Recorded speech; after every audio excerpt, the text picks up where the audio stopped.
Os senhores Aluado, Rabicho, Almofadinhas e Pontas apresentam o Caldeirão Furado. Oi!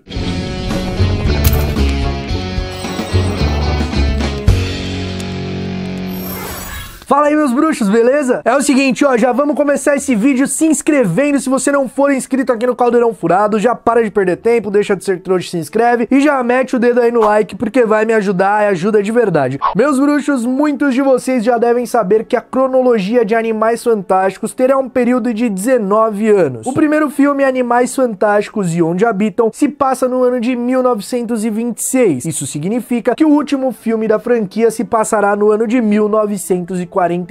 Como vocês também devem saber, 1945 foi o ano em que Albus Dumbledore derrota e prende Gellert Grindelwald. E isso aconteceu no que ficou conhecido como o maior duelo bruxo que o mundo já presenciou. Mas o ano de 1945 não marcou somente o mundo bruxo. Esse também foi o ano em que a Segunda Guerra Mundial chegou ao fim e Adolf Hitler morreu. E por que eu tô falando isso? Porque, meus bruxos, eu tenho certeza que esses dois eventos vão se interligar em algum momento da história, e eu posso provar. A Segunda Guerra Mundial começou no ano de 1939, porém Adolf Hitler já tinha intenção de um conflito muito antes disso. No ano de 1923, Adolf Hitler foi preso após tentar aplicar um golpe de estado que não deu certo, e ele ficou na cadeia até 1924. Em janeiro de 1925, Adolf Hitler assina um documento que o obriga a respeitar a autoridade de estado, e ele prometeu que buscaria poder político somente através de meios democráticos. E em 1926 é exatamente o que o Hitler faz. Ele vai ali conseguindo poder político, convencendo um, convencendo do outro, tranquilinho, sem levantar nenhuma treta nem nada. Agora indo pro cenário da comunidade bruxa. No ano de 1926, Gellert Grindelwald se infiltra numa acusa disfarçado de Percival Graves, que era o chefe da segurança do Congresso Mágico dos Estados Unidos, e ele planeja instaurar o caos com a quebra do Estatuto Internacional de Sigilo em Magia usando um obscurial. O que o Grindelwald ia conseguir com isso? Ele ia conseguir expor a comunidade bruxa que vive escondida, assim os trouxas se sentiriam ameaçados, atacariam os bruxos e os bruxos poderiam revidar e assim começar uma guerra. Isso o Grindelwald disfarçado de Graves, então ele estaria agindo por dentro da lei. Tem alguma semelhança pra você? O plano de Grindelwald acaba não dando certo e ele vai preso. Só que como nós já tivemos acesso à sinopse de Animais Fantásticos, os crimes de Grindelwald, a gente sabe que ele vai escapar. Agora vamos analisar os acontecimentos do ano de 1927. Gellert Grindelwald está reunindo cada vez mais seguidores, fazendo discursos, atraindo bruxos para a causa do bem maior. Nesse momento, agir dentro da lei para o Grindelwald já não era mais algo que valeria a pena. Em um trecho do seu discurso, ele diz o seguinte: foi dito que odeio os trouxas. Não os odeio. Os trouxas não são inferiores, não são desprovidos de valor, mas existe outro valor. A magia floresce apenas em almas raras e é concedida àqueles que vivem por coisas maiores. Ah, que mundo faríamos para toda a humanidade. Nós vivemos pela liberdade, pela verdade. O momento chegou para que nos levantemos e tomemos nosso lugar de direito no mundo. Paralelo a isso, no mesmo ano, 1927, Adolf Hitler faz um discurso empolgante em Nuremberg, falando sobre o futuro do partido nazista. E eu peguei um trechinho desse discurso dele e vou ler para vocês. Toda a nossa luta é uma batalha pela alma do nosso povo. É mais uma estrutura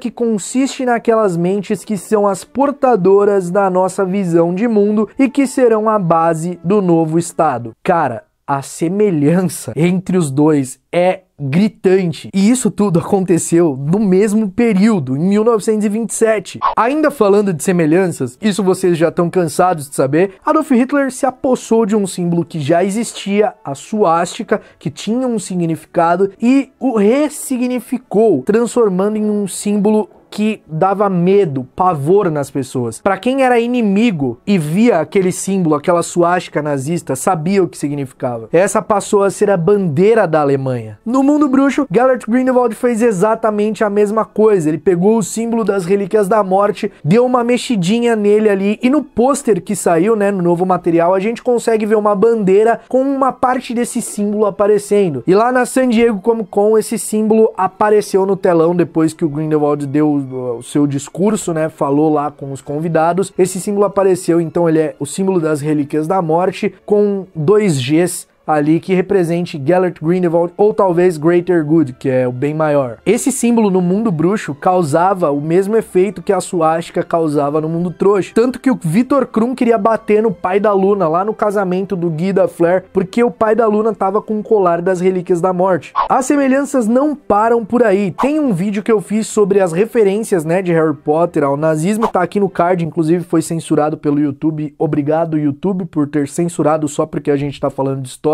Valeu. Depois desse vídeo aqui, assiste ele, que tem várias e várias referências, muito mais do que eu tô citando aqui, só que essas que eu tô citando, elas são importantes para o desfecho que eu quero chegar aqui. O Grindelwald usava o Estatuto Internacional de Sigilo em Magia em seus discursos para encorajar os bruxos a seguirem ele e que estava errado os bruxos viverem escondidos. E o Hitler usava em seus discursos o Tratado de Versalhes, que foi o tratado assinado ao fim da Primeira Guerra Mundial, que obrigou a Alemanha praticamente a aceitar que eles foram os culpados pela guerra, eles perderam territórios e tiveram que reduzir drasticamente o contingente militar.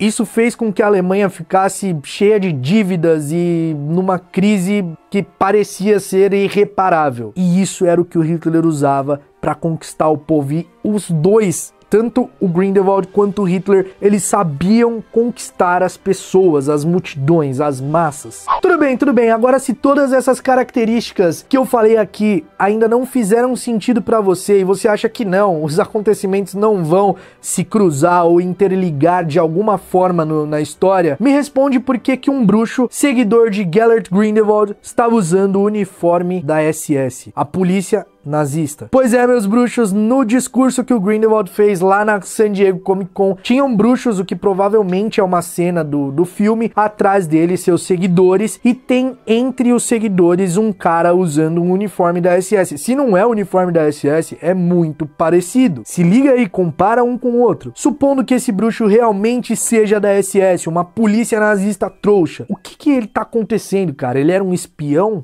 Não sei.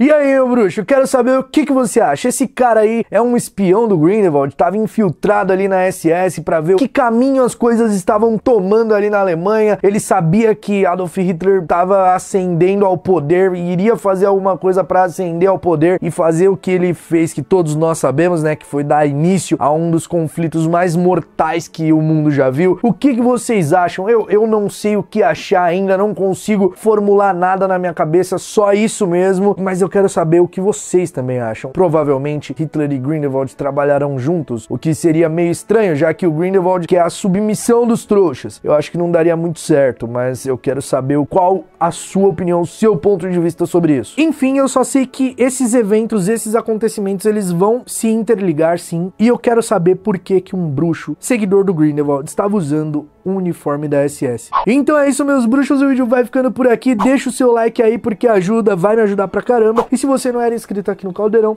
deixa de ser trouxa e se inscreva. A gente se vê num próximo vídeo e até lá, mal feito feito.